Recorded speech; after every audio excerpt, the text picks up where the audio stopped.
ಇವತ್ತು ಪೊಲೀಸ್ ಕಾನ್ಸ್ಟೇಬಲ್ಗಳ ಪರೀಕ್ಷೆಯನ್ನ ಹಮ್ಮಿಕೊಳ್ಳಲಾಗಿದೆ. ಪರೀಕ್ಷಾರ್ಥಿಗಳು ರಾಜ್ಯದ ಮೂಲೆ ಮೂಲೆಯಿಂದ ಕೂಡ ಬರ್ತಾ ಇದ್ದಾರೆ. ಈ ಪರೀಕ್ಷೆಯನ್ನ ಸರಿಯಾಗಿ ನಡೆಸಲೇಬೇಕಾದ ಜವಾಬ್ದಾರಿ, ಅತಿದೊಡ್ಡ ಜವಾಬ್ದಾರಿ ಸದ್ಯಕ್ಕೆ ಇಲಾಖೆ ಮೇಲಿದೆ.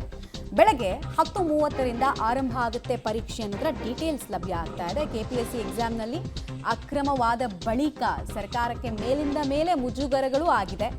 ಇದನ್ನೂ ಕರೆಕ್ಟಾಗಿ ಮ್ಯಾನೇಜ್ ಮಾಡಿಲ್ಲ ಅಂತ ಹೇಳಿದ್ರೆ ಹಲವರ ಕುತ್ತಿಗೆಗೆ ಈ ವಿಚಾರ ಬರುತ್ತೆ. ಹೀಗಾಗಿ ಪರೀಕ್ಷೆಯನ್ನು ಸುಸೂತ್ರವಾಗಿ ನಡೆಸೋದಕ್ಕೆ, ಅಕ್ರಮಕ್ಕೆ ಆಸ್ಪದ ಕೊಡದಂತೆ ಪರೀಕ್ಷಾ ಕೇಂದ್ರದ ಸುತ್ತ 200 ಮೀಟರ್ನಷ್ಟು ನಿಷೇಧಾಜ್ಞೆಯನ್ನ ಹೇರಲಾಗಿದೆ. ಹಾಗೆ ಪರೀಕ್ಷಾ ಕೇಂದ್ರದಲ್ಲಿ ಜಾಮರ್ಗಳ ಅಳವಡಿಕೆ, ಇಂಟರ್ನೆಟ್ ಸ್ಥಗಿತ, ಇವೆಲ್ಲ ಪಬ್ಲಿಕ್ ಎಕ್ಸಾಮ್ ನಡಿಬೇಕಾದ್ರೆ ಮಾಡ್ತಾರೆ, ಅನುಸರಿಸ್ತಾರೆ. ಬಟ್ ಒಂದು ಸ್ವಲ್ಪ ಸ್ಕ್ರೂಟಿನಿ ಇನ್ನೂ ಜಾಸ್ತಿ ಮಾಡ್ತಿದ್ದಾರೆ ಅನ್ನೋದು ಗೊತ್ತಾಗ್ತಾರೆ.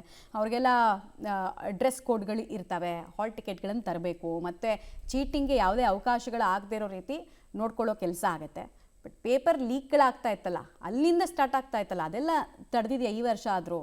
ಅಥವಾ ಇನ್ನು ಸಂಜೆ ನಂತರ ಇನ್ನೇನಾದರೂ ಇದರಲ್ಲೂ ಕೂಡ ಅಕ್ರಮದ ವಾಸನೆಗಳು ಬರುತ್ತಾ ಗೊತ್ತಿಲ್ಲ, ಏನೂ ಹೇಳೋಕ್ಕಾಗಲ್ಲ ನಾವು. ಮೇಲ್ನೋಟಕ್ಕಂತೂ ಭದ್ರತೆ ಜಾಸ್ತಿ ಕಾಣಿಸ್ತದೆ. ಎಕ್ಸಾಮ್ ಸೆಂಟರ್ಗಳ ಬಳಿಯಲ್ಲಿ ಪರೀಕ್ಷಾರ್ಥಿಗಳಿಗಾಗಲೇ ಧಾವಿಸಿದ್ದಾರೆ. ಎಕ್ಸಾಮಿಗೆ ಮುಂಚೆ ಅವ್ರಿಗೆ ಹಾಲ್ ಟಿಕೆಟ್ನಲ್ಲಿ ಮೆನ್ಷನ್ ಮಾಡಿರ್ತಾರೆ. ಒಂದೊಂದು ಎಕ್ಸಾಮ್ಗೆ ಒಂದೊಂದು ರೀತಿ ಟೈಮಿಂಗ್ ಇರುತ್ತೆ. ಕೆಲವು ಎಕ್ಸಾಮ್ಗಳಿಗೆ 2 hours ಮುಂಚೆ ಬರಬೇಕು, ಚೆಕಿಂಗ್ ನೋಡ್ಕೊಳ್ಬೇಕು, ರೂಮ್ ನಂಬರ್ ನೋಡ್ಕೊಳ್ಬೇಕು ಅಂತೆಲ್ಲ ಗೈಡ್ಲೈನ್ಸ್ ಇರುತ್ತೆ.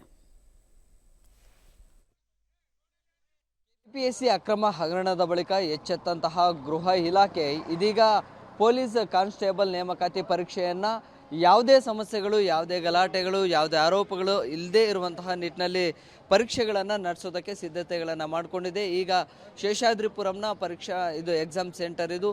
ಈಗಾಗಲೇ ಒಳಗಡೆ ಹೋಗೋದಕ್ಕೂ ಮುನ್ನ ಒಂದಿಷ್ಟು ಅಭ್ಯರ್ಥಿಗಳು, ಅಂದರೆ ಎಲ್ಲ ಅಭ್ಯರ್ಥಿಗಳು ಬಂದು ಇಲ್ಲಿ ಅವರ ನೋಂದಣಿ ಸಂಖ್ಯೆಯನ್ನು ಪರಿಶೀಲನೆ ಮಾಡಿಕೊಳ್ತಾರೆ. ಅದಾದ ಬಳಿಕ ಅವರ ಹೆಸರುಗಳನ್ನು ಮತ್ತು ಯಾವ್ಯಾವ ವಸ್ತುಗಳನ್ನು ಒಳಗಡೆ ತೊಗೊಂಡುಕೊಂಡು ಹೋಗ್ಬೋದು, ಯಾವ ವಸ್ತುಗಳನ್ನು ತೆಗೆದುಕೊಂಡು ಹೋಗಬಾರ್ದು ಅನ್ನೋಂಥದ್ರ ಬಗ್ಗೆ ಕೂಡ ಪೊಲೀಸರ ಜೊತೆ ಒಂದಿಷ್ಟು ಮಾಹಿತಿಯನ್ನು ಪಡಿತಾರೆ. ಅದಾದ ಬಳಿಕ ಒಳಗಡೆ ಬಯೋಮೆಟ್ರಿಕ್ ವ್ಯವಸ್ಥೆ ಇರುತ್ತೆ. ಅಲ್ಲಿ ಕ್ಲಿಯರೆನ್ಸ್ ಆದ ಬಳಿಕ ಮತ್ತೆ ಗಂಟಲು, ಕಿವಿ, ಮೂಗು ಈ 3 ವೈದ್ಯಕೀಯ ಪರೀಕ್ಷೆಯನ್ನು ನಡೆಸ್ತಾರೆ. ಅಂದರೆ ಸಣ್ಣ ಪುಟ್ಟದು ಒಂದು ಎಲೆಕ್ಟ್ರಿಕಲ್ ಡಿವೈಸ್ಗಳನ್ನು ಇಟ್ಕೊಂಡ್ಬಂದರೂ ಕೂಡ ಅವುಗಳನ್ನು ಪತ್ತೆ ಹಚ್ಚೋದಕ್ಕೆ ಈ ಒಂದು ತಪಾಸಣೆಯನ್ನು ನಡೆಸ್ತಾರೆ. ಅದಾದ ಬಳಿಕ ನೇರವಾಗಿ ಎಕ್ಸಾಮ್ ರೂಮ್ಗೆ ಬಿಡುವಂಥ ವ್ಯವಸ್ಥೆಗಳನ್ನು ಮಾಡ್ತಾರೆ. ಈಗಾಗಲೇ ಇಲ್ಲಿಗೆ ಸುಮಾರು ಅಭ್ಯರ್ಥಿಗಳು ಕೂಡ ಬರ್ತಾ ಇದ್ದಾರೆ. ಅಂದರೆ ಈ ಒಂದು ಪರೀಕ್ಷಾ ಕೇಂದ್ರಕ್ಕೆ ಇಲ್ಲಿ ಯಾರೆಲ್ಲ ಎಕ್ಸಾಮ್ ಬರೆಯೋರು ಅಭ್ಯರ್ಥಿಗಳಿದ್ದಾರೆ ಎಲ್ಲರೂ ಕೂಡ ಬಂದು ತಮ್ಮ ತಮ್ಮ ನೋಂದಣಿಯ ಸಂಖ್ಯೆಗಳನ್ನು ಇಲ್ಲಿ ಪರಿಶೀಲನೆ ಮಾಡಿಕೊಳ್ಳುವಂಥದ್ದು ಕೂಡ ಆಗ್ತಾ ಇದೆ. ಈಗಾಗಲೇ ಸುಮಾರು ಅಭ್ಯರ್ಥಿಗಳು ಕೂಡ ಬರ್ತಾ ಇದ್ದಾರೆ. ಸೊ ಈ ಹಿಂದೆ ಸಾಕಷ್ಟು ಲೋಪದೋಷಗಳು, ಒಂದಿಷ್ಟು ಎಡವಟ್ಟುಗಳು ಕೂಡ ಆಗಿದ್ವು. ಸೊ ಅದು ಯಾವುದೂ ಕೂಡ ಮತ್ತೆ ಆಗಬಾರ್ದು ಅನ್ನುವಂಥ ನಿಟ್ಟಿನಲ್ಲಿ ವ್ಯವಸ್ಥಿತವಾಗಿ ಒಂದಿಷ್ಟು ವ್ಯವಸ್ಥೆಗಳನ್ನು ಕೂಡ ಮಾಡಿಕೊಳ್ಳಲಾಗ್ತಾ ಇದೆ. ಅದರ ಜೊತೆಗೆ ಪರೀಕ್ಷಾ ಕೇಂದ್ರಗಳಲ್ಲಿ ಯಾವ ವಸ್ತುಗಳನ್ನು ಧರಿಸ್ಕೊಂಡು ಹೋಗಬೇಕು, ಯಾವ ವಸ್ತುಗಳು ನಿಷೇಧ ಇದೆ ಅನ್ನುವಂಥದ್ರ ಬಗ್ಗೆ ಕೂಡ ಆರಂಭದಲ್ಲಿಯೇ ಕೆಇಎ ಕೂಡ ಹೇಳಿತ್ತು.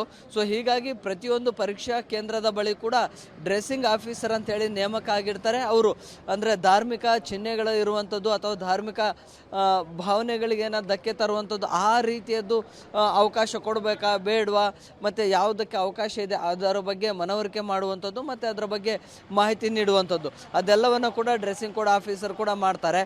ಅದಾದ ಬಳಿಕ ಒಂದಿಷ್ಟು ವಸ್ತುಗಳಿಗೆ, ಎಲೆಕ್ಟ್ರಿಕಲ್ ಡಿವೈಸ್ಗಳಿಗೆ ಅದು ಯಾವುದು ಕೂಡ ಅವಕಾಶ ಇರೋದಿಲ್ಲ. ಸೊ ಹೀಗೆ ಒಂದಿಷ್ಟು ವ್ಯವಸ್ಥೆಗಳನ್ನು ಕೆಇಎ ಕೂಡ ಸಂಪೂರ್ಣವಾಗಿ ಮಾಡಿಕೊಂಡಿದೆ. ಸೊ ಪರೀಕ್ಷಾ ಕೇಂದ್ರಕ್ಕೆ ಅಭ್ಯರ್ಥಿಗಳು ಕೂಡ 1 ಗಂಟೆ 2 ಗಂಟೆ ಮುಂಚಿತವಾಗಿ ಬರ್ತಾ ಇದ್ದಾರೆ. ಸೊ ಈ ಮೂಲಕವಾಗಿ ಅವರ ನೋಂದಣಿ ಸಂಖ್ಯೆಯನ್ನು ಪರಿಶೀಲನೆ ಮಾಡಿಕೊಂಡು ಈಗ ಒಳಗಡೆ ಹೋಗೋದಕ್ಕೆ ಎಲ್ಲ ರೀತಿಯ ಸಿದ್ಧತೆಗಳನ್ನು ಕೂಡ ಮಾಡಿಕೊಳ್ತಾ ಇದ್ದಾರೆ. ವಿಡಿಯೋ ಜರ್ನಲಿಸ್ಟ್ ಬೀರಪ್ಪ ಜೊತೆ Prakash D Rampur, public TV, Bengaluru.